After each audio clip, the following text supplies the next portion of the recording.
I've never been one to believe in the supernatural, not really. Growing up in a small town, I always thought the stories people told about haunted houses and ghostly encounters were just that, stories.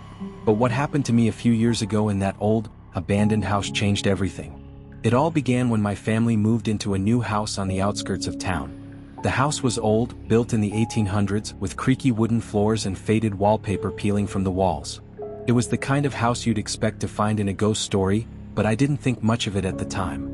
It wasn't until I started exploring the house as any curious teenager would, that I found it, the room.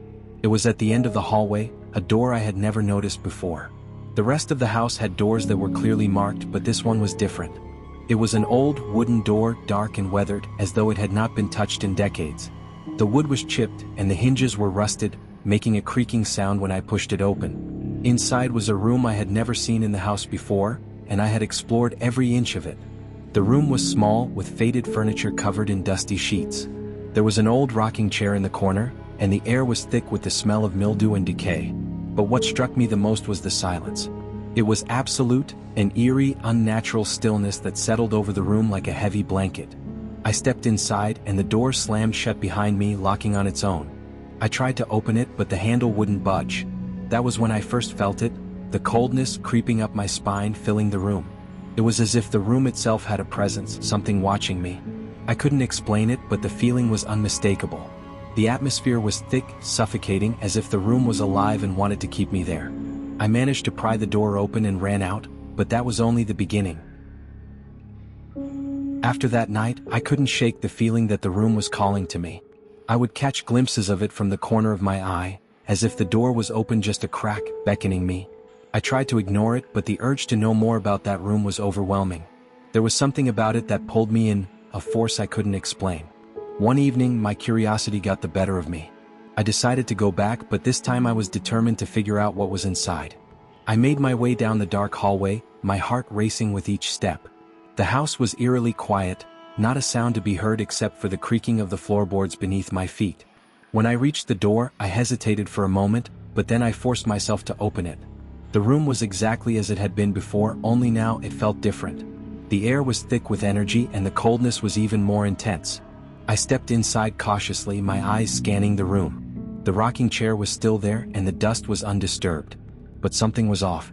There was a strange, low humming sound, almost like a distant voice, but not quite.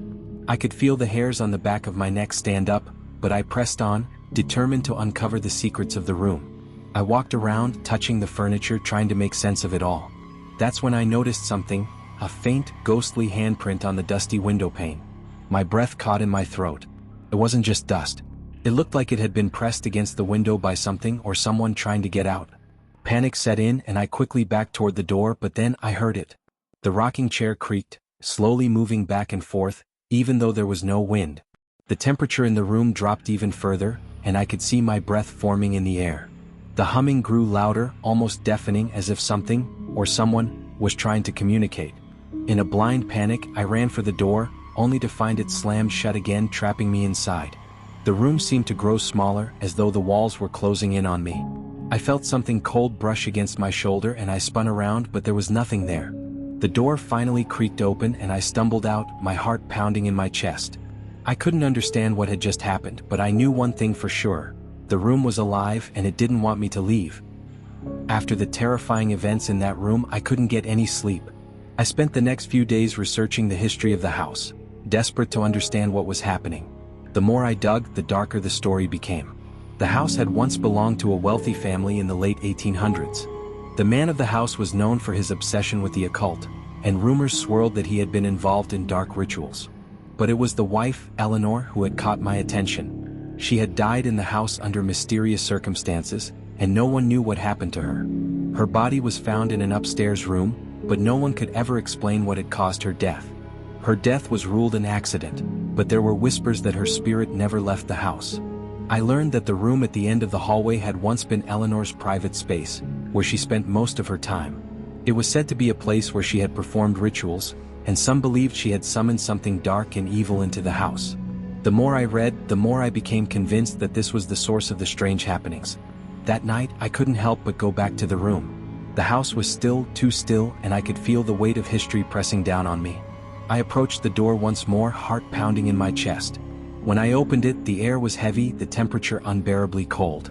The room looked the same, but I noticed something new. A faint, glowing symbol had appeared on the wall, something I hadn't seen before. It looked like a sigil, a mark that I recognized from my research on occult rituals. As I stepped closer to inspect it, the air grew thick with energy. The humming sound started again, louder this time, and I heard the unmistakable sound of footsteps behind me. I spun around, but no one was there. The walls seemed to pulse, and the temperature dropped even further. I couldn't breathe, couldn't think. I felt like I was suffocating, trapped in a room that didn't want me to leave. But then, something inside me snapped, and I ran. The following days were a blur of sleepless nights and growing paranoia. I couldn't escape the feeling that the room was calling to me, pulling me back. Every time I tried to leave the house, the door at the end of the hallway seemed to get closer, as though the house was shifting, drawing me toward that cursed room. I knew I had to end it, but I didn't know how. That's when I decided to face whatever was in that room head-on. Armed with the knowledge of the house's dark past, I entered the room one final time. The air was suffocating and the temperature had dropped to a freezing chill. The symbol on the wall glowed with an eerie light, and the humming was deafening. But this time I wasn't afraid. I had to confront whatever had been haunting me. I placed a prayer candle on the floor and began chanting, repeating the words I had learned in my research. The room seemed to come alive. The walls trembled and the floor cracked beneath me. The humming turned into a scream, a sound so loud it felt like it was shaking the house apart. The symbol on the wall started to glow brighter, and I felt something in the air snap, like a rope had broken, releasing all the tension that had been building. Suddenly, everything stopped. The air cleared and the room went silent. I felt a weight lift off my chest, and the door to the room slowly creaked open. I walked out, never looking back. The house was never the same after that night. The strange happenings stopped, and the air felt lighter, as though a presence had finally left. I never went back to that room again, and eventually my family moved out of the house. But the memory of those eerie moments in that room stayed with me.